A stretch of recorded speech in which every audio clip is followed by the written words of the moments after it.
우리 교전을 보고 이 교전 하나면 반드시 원불교는 피어서 세상을 뒤덮을 거다. 이게 보여야 그런 소리를 해도 그걸 듣지. 나머지 소리 들을 필요도 없잖아요. 그죠?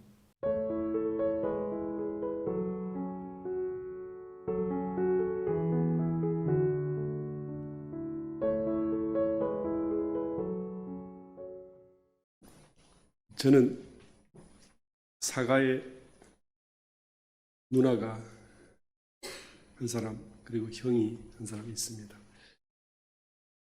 어릴 때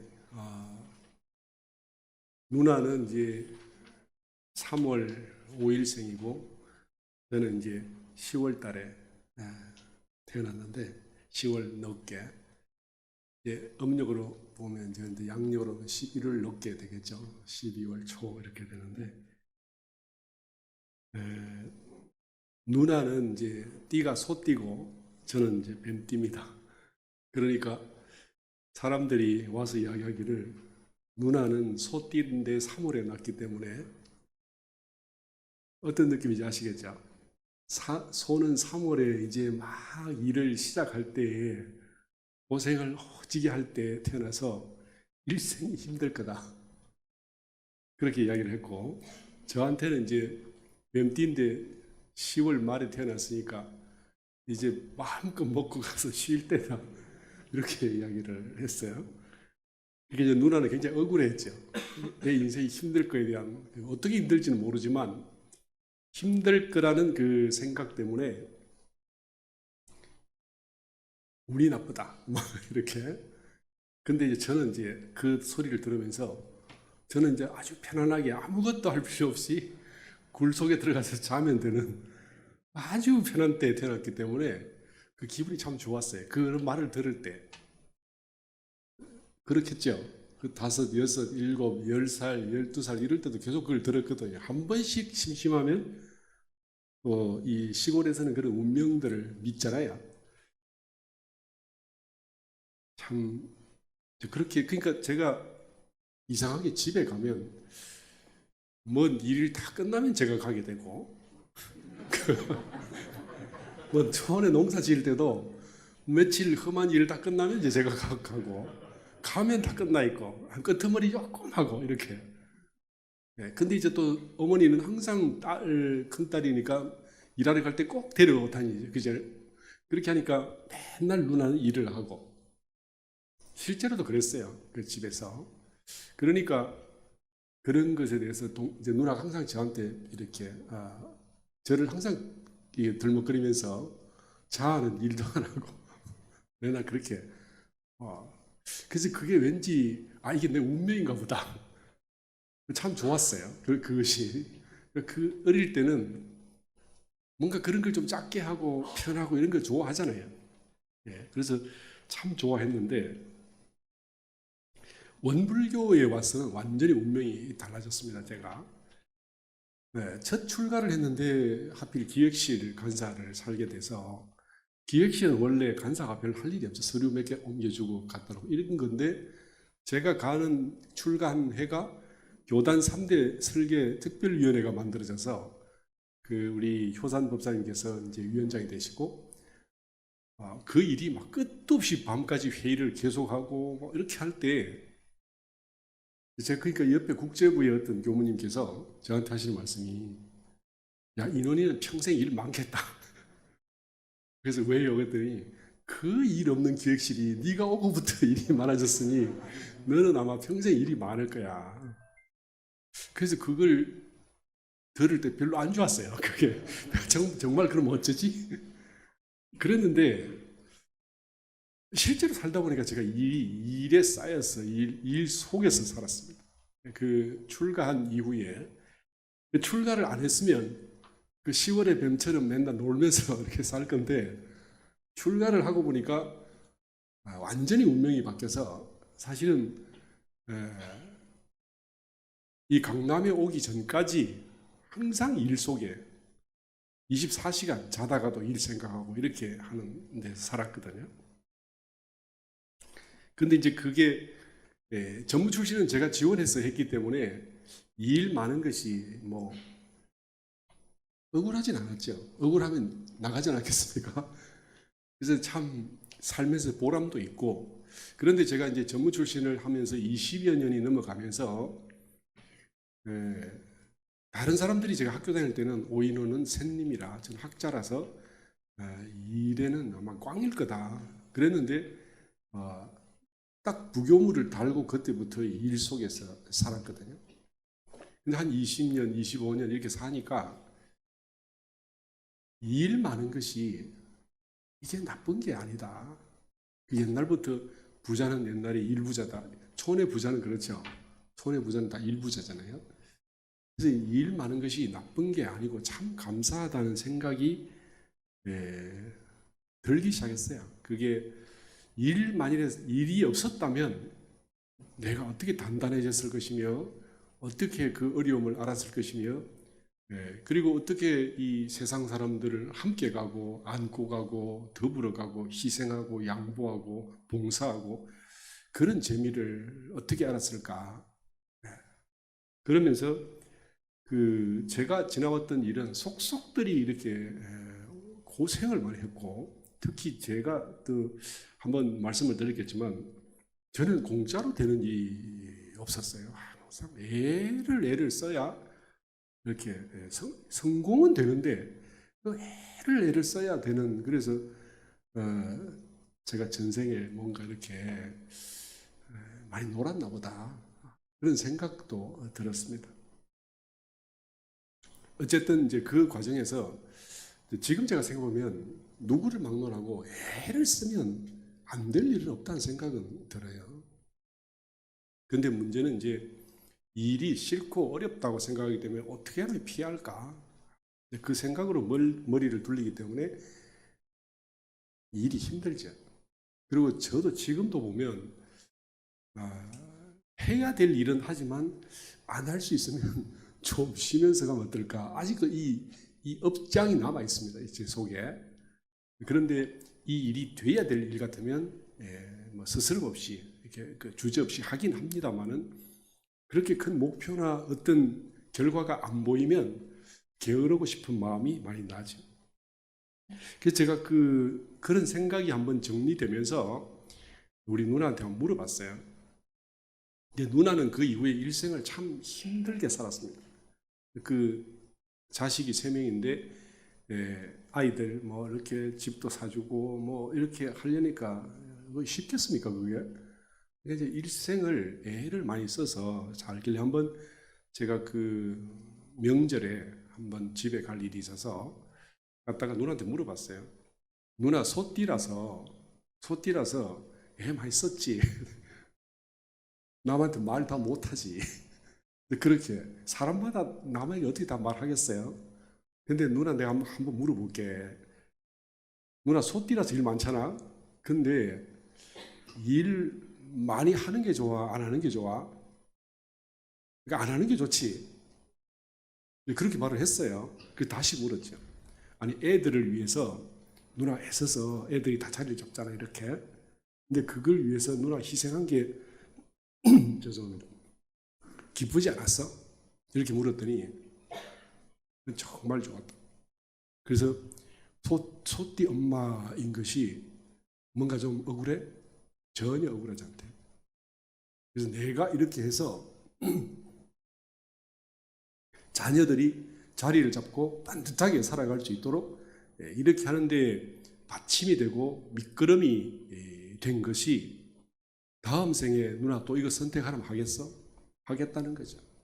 그리고 보람도 있고 아이들이 잘 살기 위해서 내가 더 노력하는데 추호도 끄리낌 없이 아이들을 위해서 내가 열심히 하고 희생할 생각이 있다. 그러면서 얼굴이 이렇게 막 이게 그림자 없이 화사하게 웃는 느낌. 그걸 제가 봤습니다.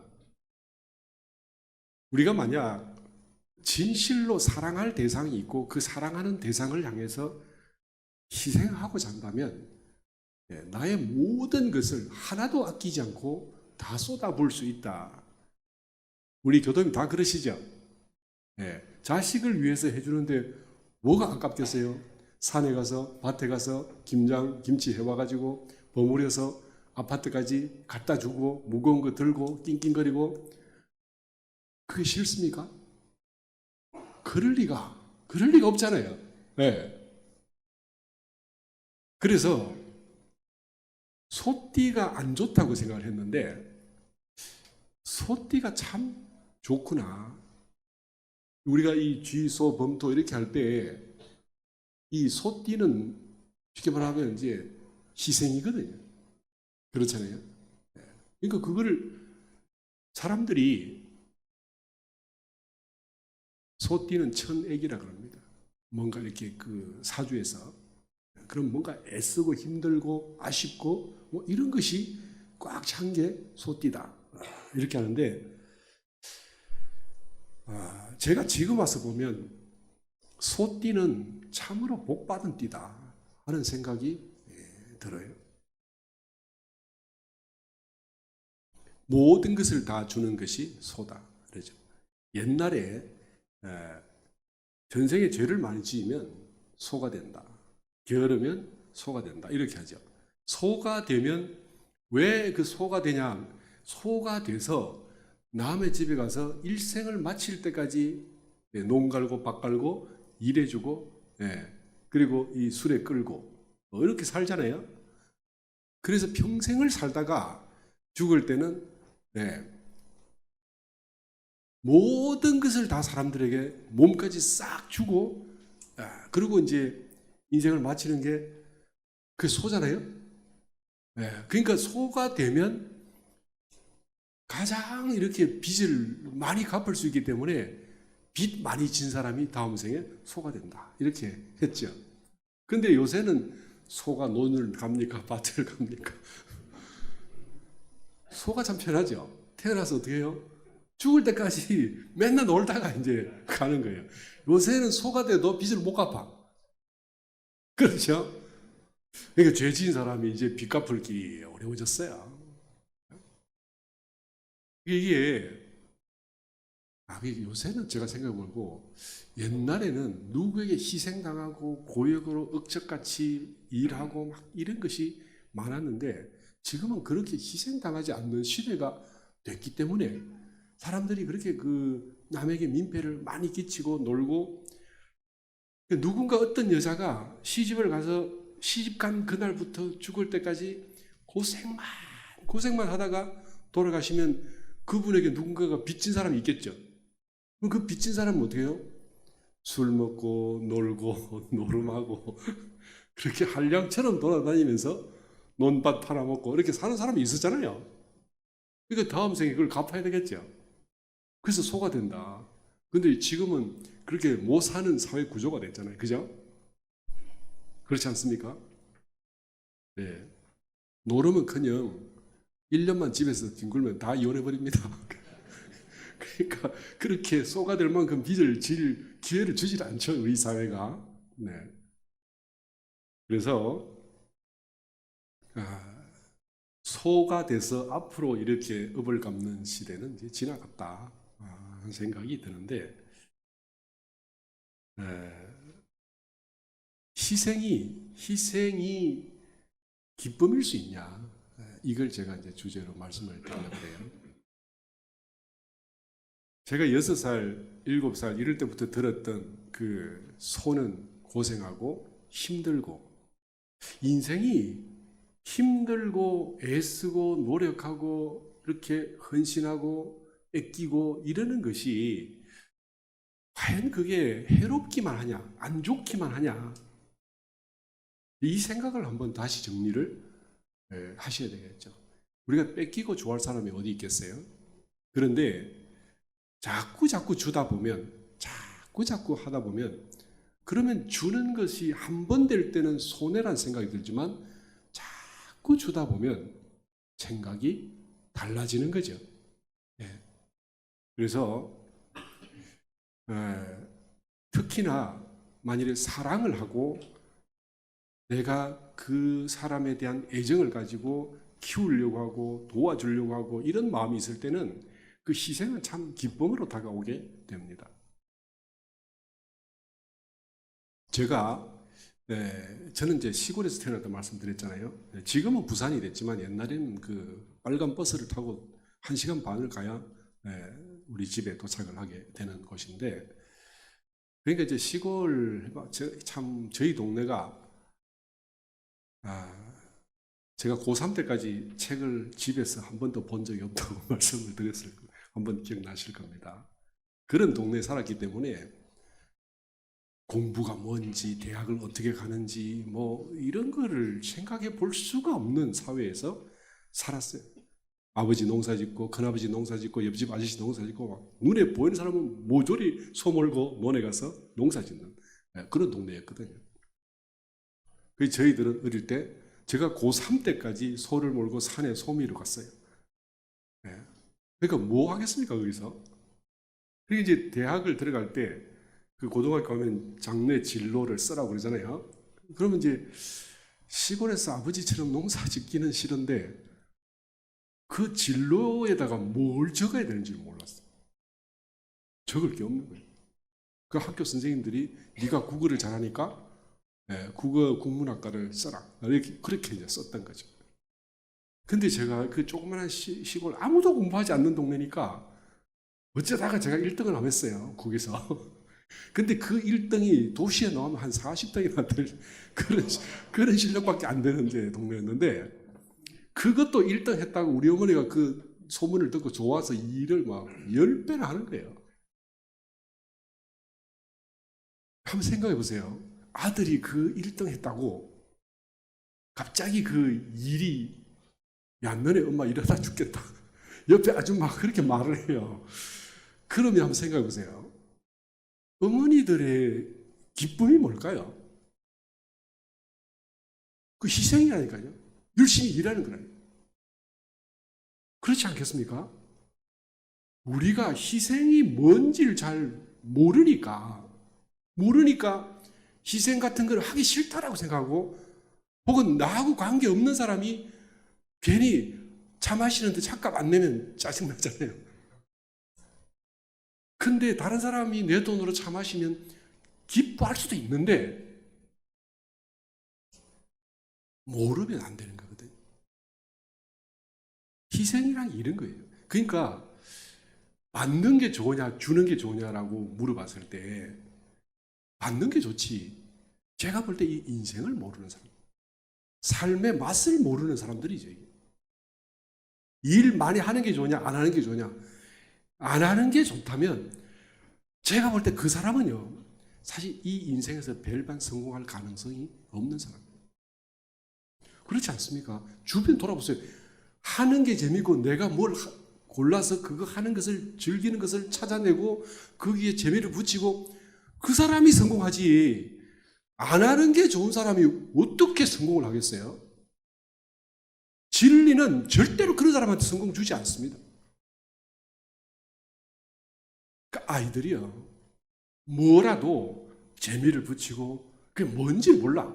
그렇지만 그 재미를 붙이고 열심히 하는 그 조그마한 싹수가 우리 아이들의 미래가, 쟤는 지 힘으로 살겠다. 남 도우며 살겠다. 자, 보세요. 남 도우며 살겠다가 좋은 사람이지, 남에게 도움 받고 살겠다가 좋은 사람이겠습니까? 그럴 리가 없잖아요. 그런데 우리가 저는 우리의 이 본능이 구석기 시대부터 이때까지 왔다고 생각을 합니다. 제가 공부한 바에 의하면 그때부터 습관이 남에게 공짜로 얻어먹는 것이 즐거운, 이게 DNA 속에, 본능 속에 있기 때문에 우리가 나도 모르게 생각도 안 했는데, 배우지도 않았는데 그 길을 선택을 하는 거죠. 이거는요, 이제 원불교를 만나고 난 뒤에 완전히 없어져야 될 그런 습관이에요. 이건 진화에서도요, 퇴물이라고. 제가 전무 출신을 했습니다. 제가 남에게 돕고 싶어서 전무 출신한 거 아니에요. 다른 사람들은 봉사하려고 전무 출신했는데 저는 진리 공부를 하다 보니까 나도 견성하고 싶다. 그래서 출가를 했는데 원불교 왔더니 공부는 안 가르치고 매일 일만 시켜요. 처음부터 이때까지 일만 시켜. 공부에 대해서는 내가 물어야 이야기하지. 그러니까 이게 그 출가하고 10여 년, 20년간 그 공부에 허덕였던, 늘 틈만 나면 공부 쪽으로 매달리고 허덕였던 그 기억이 있어요. 물론 그때 물으면 대답은 해주시죠. 그런데요, 제가 부교무 때도 역시 그 생각으로 있을 때 있거든요. 틈만 나면 나는 책 보고 진리 공부 이거 해보고 저거 해보고 선 해보고 뭐 그런 거를 할 때인데, 그때 교정원장님을 모시고 살았을 때인데 갑자기 소록도에서 손님이 오셨어요. 마리안느와 마가렛이라는 수녀 두 분입니다. 들어보셨죠? 이분들이 20살, 26살 이때에 이 세계에서 가장 어려운 나라가 어떤 나라냐라고 찾아서 물어보니까 동방의 사우스 코리아라는 나라가 있다. 그래서 그 나라에 일생을 바치기 위해서 온 거예요. 그리고 한국에 와서 이 한국에서 가장 어려운 그 힘든 데가 어디냐 물으니까 소록도라고 말한 거죠. 그래서 이 두 수녀님이 소록도에서 이 나환자, 한센병 환자들을 이제 치료하고 도와주고 하기 시작했어요. 원래 이분들이 60몇 살이면 퇴임인데 퇴임 이후에 연세가 10년이 더 되도록 근무를 했어요. 원래 퇴임한답시고 그때에 교정원장실에 인사를 왔는데 외국인 두 분이 왔는데 그때 효사님께서 이제 말씀을 하시기를 그대들이 보살입니다. 이렇게 말을 했어요. 저는 보살은 어마어마하게 높을 거라고 생각을 했는데 이제 어른이 말씀을 하시니까 제가 또 그걸 가지고 막 왜 보살이지? 왜 보살이지? 막 생각을 했단 말이에요. 근데 그게 왜 그럴까? 사람들이 자기를 위해 살지 않고 남을 위해서 산다라는 것이 무엇인 줄 알고 그걸 위해서 일생을 바쳤다는 거잖아요. 그러니까 나는 공부를 한답시고 그때까지만 해도 이미 10여 년 넘게 했으니까 공부를 많이 했죠. 근데 그래도 저분들은 자기를 위해서 살지 않고 남을 위해 사는데 나는 그 마음을 낼 수가 없잖아요. 전무 출신을 했는데 저를 위해서 살았어요. 시간에 저를 위해서. 물론 살다 보면 이제 조금씩 협력하고 돕고 이런 건 있죠. 그러나 삶의 목표가 남이 되지는 못했단 말이에요. 그래서 제가 생각에 저분들이 보살처럼 신기와 이적을 부리고 현란하게 엄청난 실력들로 많은 사람들에게 이렇게 위력으로서 막 이렇게 아픈 병을 치료하고 막 이렇게는 못하지만 그 어려운 사람들에게 속속들이 나 환자를 그때 이제 그 소개를 하러 오셨던 분이 김혜심 교무님이 같이 근무하시다가 소개를 하러 오셨거든요. 그때 이렇게 설명을 하시면서 이분들이 나 환자의 환부를 다 만지고 치료하고 맨손으로 이렇게 닦아주고 이렇게 다 한다는 거예요. 그래서 그걸 평생을 그렇게 하다가 퇴임을 맞이했다는 거죠. 그렇게 인사를 하고 저는 가치인 줄 알았더니 그 이후에 10년을 더 살으셨더라고요. 그때 제가 이 보살의 마인드가 바뀌기 시작했어요. 그분들이 일생을 사는 모습에서 제가 찾던 불보살의 어떤 그 상이 깨지고 그리고는 이제 마음이 보살이 돼서 마음이 부처가 되는 길이 어떤 길인지를 새로 이렇게 알게 됐죠. 그분들이 제게 큰 스승입니다. 그랬는데 이분들이 나중에 그 핀란드인가요? 그분들 고향이 그러셨는데 가셨는데 퇴임해서 가셨는데 또 웬일 있어 오셨더라고 도로. 그래서 왔다 갔다 하시면서 계속 돕고 있습니다. 우리가 20살, 26살 때 그 사람들이 정말 내 인생을 다 바쳐서 남을 위해서 살겠다라고 생각을 어떻게 했는지도 굉장히 궁금했고 제가 살다 보면 그 어려운 사람 속에 푹 빠져서 그 보통 사람 아니잖아요. 그죠? 남들은 그 소록도에 가기조차 싫어하는데 거기 가서 나환자 근처에 안 가도 거기 안전합니까? 물어보고 막 이렇게 하는데 평생을 그 나환자를 치료하면서, 예. 그래서 나환자가 어떤 사람들인지 그때 제가 제대로 알았어요. 그래서 마음은 보살 마음이 이런 게 보살 마음이다. 예, 그런 생각을 하게 됐죠. 준다는 것, 희생한다는 것이요. 내가 나를 위해서 산다는 것과 남을 위해서 산다는 게 무엇인지 이렇게 이제 교무를 하니까 하나씩 하나씩 옆에서 보면서 저도 이제 느끼고 조금씩 커가는 거죠. 제가 그 정산 종사님께서 열반하시기 얼마 전에 그 시자로 계시던 이제 이공전 범사님과 함께 사셨는데, 범사님의 전생이 정산 종사님의 할아버지셨다라고 들었습니다. 그런데 이분이 이제 원래 정산 종사께서 계실 때 할아버지께서 돌아가시니까 이 할아버지가 손자를 워낙 좋아해서 고향인 성주에서 손자랑 다 이사를 가니까 손자를 따라오셨잖아요. 전라도로. 그렇게 해서 사시면서 손자를 너무 좋아하셨는데, 그랬는데 이제 정산종사께서도 할아버지를 너무너무 좋아하시고 그렇게 하셨대요. 근데 이제 이분이 돌아가시니까 정산종사께서 굉장히 가슴 아프게 우시니까 그때 대종사님께서 하신 말씀이 그만 울어라. 앞으로 14년 뒤에 13년 뒤에 영광에서 이순행이라는 아이가 올라올 건데 네 할아버지다. 이렇게 말씀하셨대요. 근데 14년 뒤에 14살 된 그 왔는데 그 정산조사께서 깨깍 당신 시자로 넣었죠. 그래 평생을 그렇게 살다 가셨어요.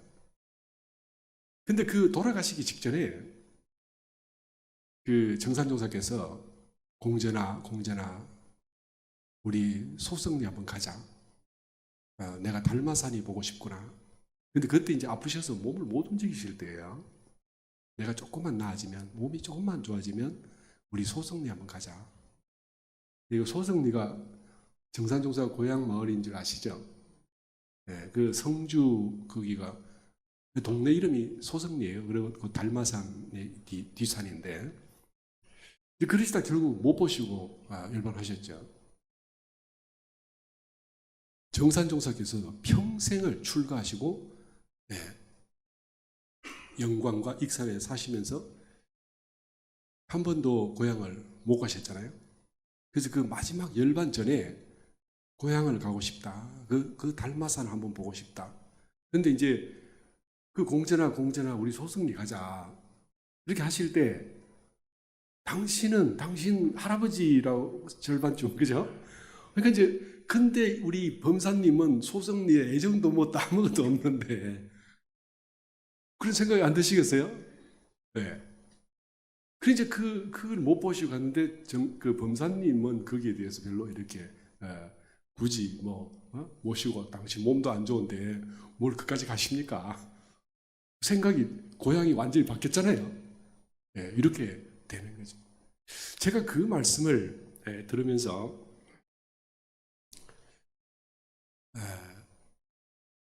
제가 제 고향을 생각해 봤어요. 고향이 있습니다. 근데 제가 이렇게 보니까 제 고향보다는 원불교를 제가 더 좋아하는 것 같아요. 여기다가 여기서 고생을 많이 해서 그런가 봐요.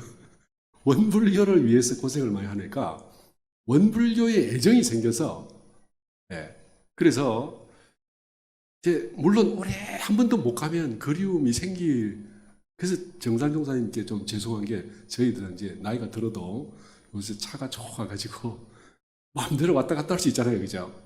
근데 그런들은 그게 그렇게 힘든 일이셨고 그게 안 되는 건데 제가 왜 이 말씀 드냐면요, 애정이 어디에 드는가? 자기가 고생을 많이 한 곳에 정이 듭니다. 우리 교당에도 편안하게 다니면서 이렇게 오셨다 가셨다 하는 분들은요, 우리 교당에 대한 애착이 별로 없어요. 예. 근데 이 교당 만드는데 내 돈 내고 교당 만들 때 함께 합력하고 청소도 같이 하고 교당에 막 교도 숫자가 늘었니 줄었니 집 공사를 다시 해야 되니 말아야 되니 이런 데다가 속속들이 신경 쓰시고 본공회의를 열심히 하시고 어떤 교도님 안 나올까 싶어서 거기에 애정을 많이 애를 쓰고 희생을 했던 분들이 그분들이 딱 우리 교당에 애정이 딱 붙어버려요. 네.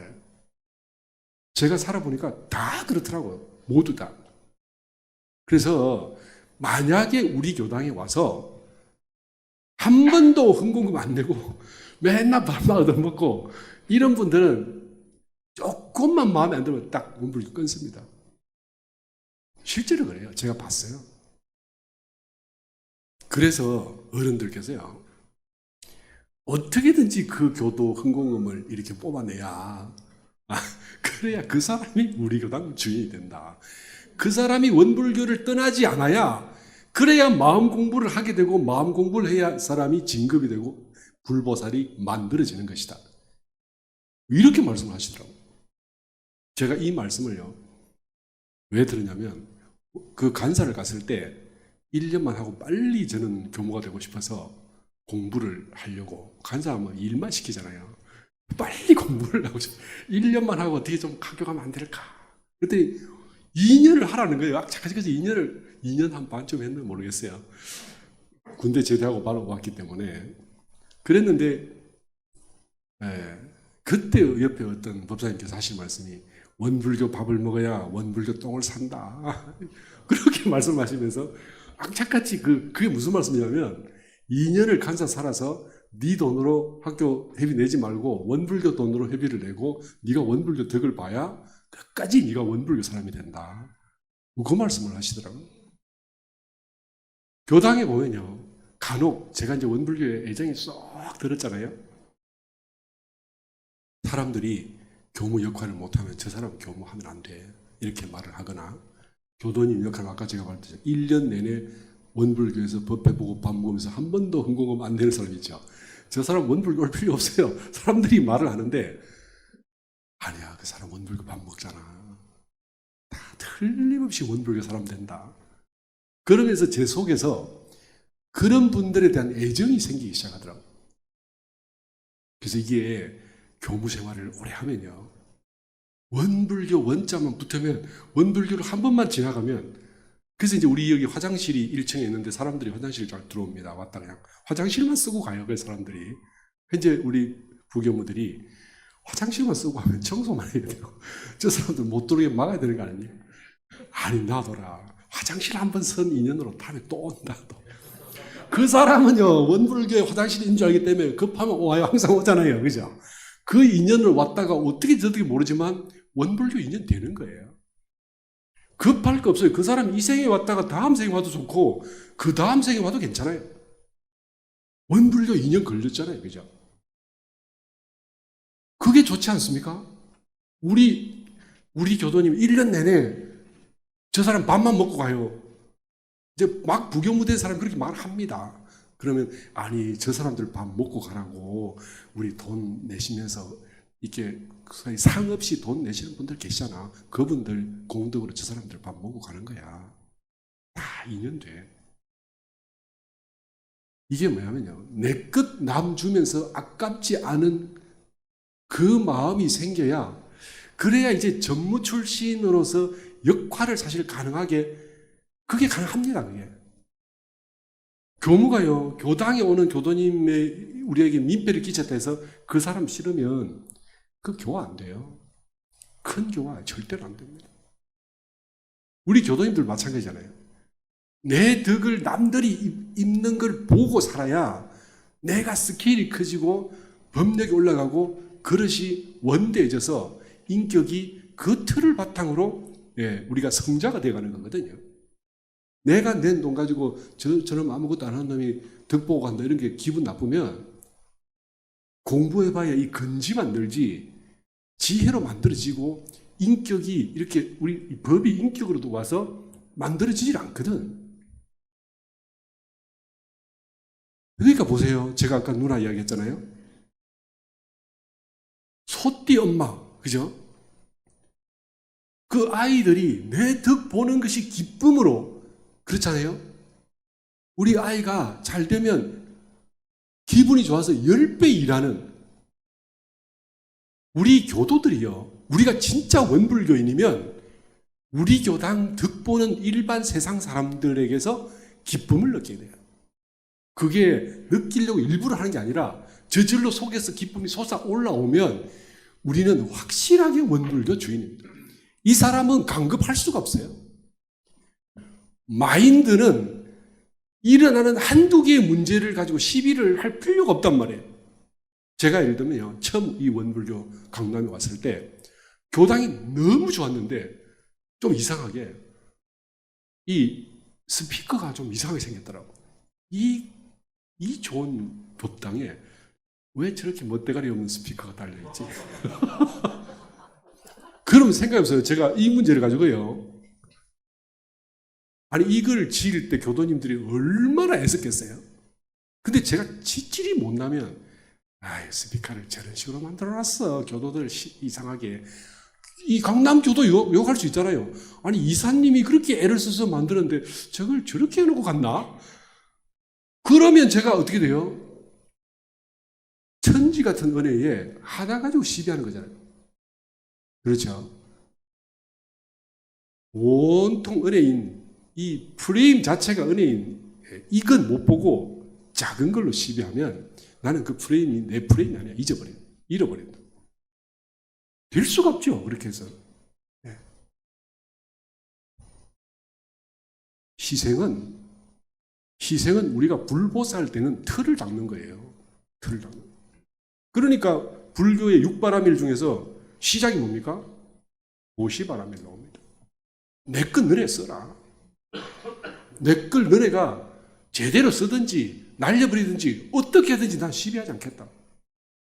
보시가 제대로 된 보시가 되려면 무상이거든요. 무상보시하는 그걸 안 합니까?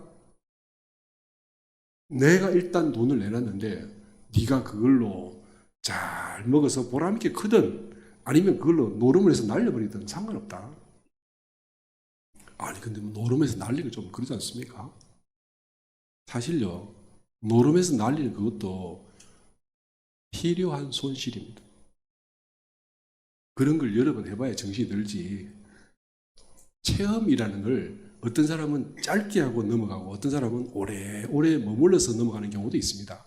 그러나 경험을 못하고 넘어가기는 어렵고, 만일에 경험 못하고 넘어가면 먼 훗날 다시 와서라도 경험을 해서 자기 인격을 만들어야 돼요. 이게 훈련입니다. 그러니까 소띠 엄마, 나만 고생한다. 고생 맛을 알아야 저는 인생을 안다 생각합니다. 고생을 할 줄 알아야 되고, 고생이 재밌는 줄 알아야 되고, 희생이 그것이 기쁨인 줄 알아야, 그래야 그때부터 큰 공덕, 무량 공덕이 나타나기 시작합니다. 어떻게 좀 희생을 피해볼까? 적당히 요령을 해볼까? 그래서 요령을 찾는 사람을 우리가 전부 다 뭐랍니까? 여우라 그럽니다. 여우. 불교, 이 불법에서는 여우와 사자를 나눠서 이 호의라고 여우의 머리 굴리는 거 아닙니까? 여우 같은 의심. 그래서 여우가 되면 불법을 망치고 불법과는 10만 8천리가 떨어져 있다. 이렇게 말하죠. 희생이잖아요. 희생은 우리를 진실하게 만들고 굳건하게 만들고, 이 희생을 바탕에서 열애가 되도록 만드는 그 저력이 있습니다. 그래서 희생이 행복해야 돼요. 제가 전무 출신을 했습니다. 근데 전무 출신 서원서에다가 쉽게 글을 썼어요. 뭔지도 모르고 썼어요. 저는 견성하고 싶었지 희생하고 싶었던 사람이 절대로 아니었거든요. 그래서 어떻게 하면, 근데 이제 다른 사람 희생할 때 나만 빠지는 건 좀 아니잖아요. 그래서 함께 일했을 따름이지.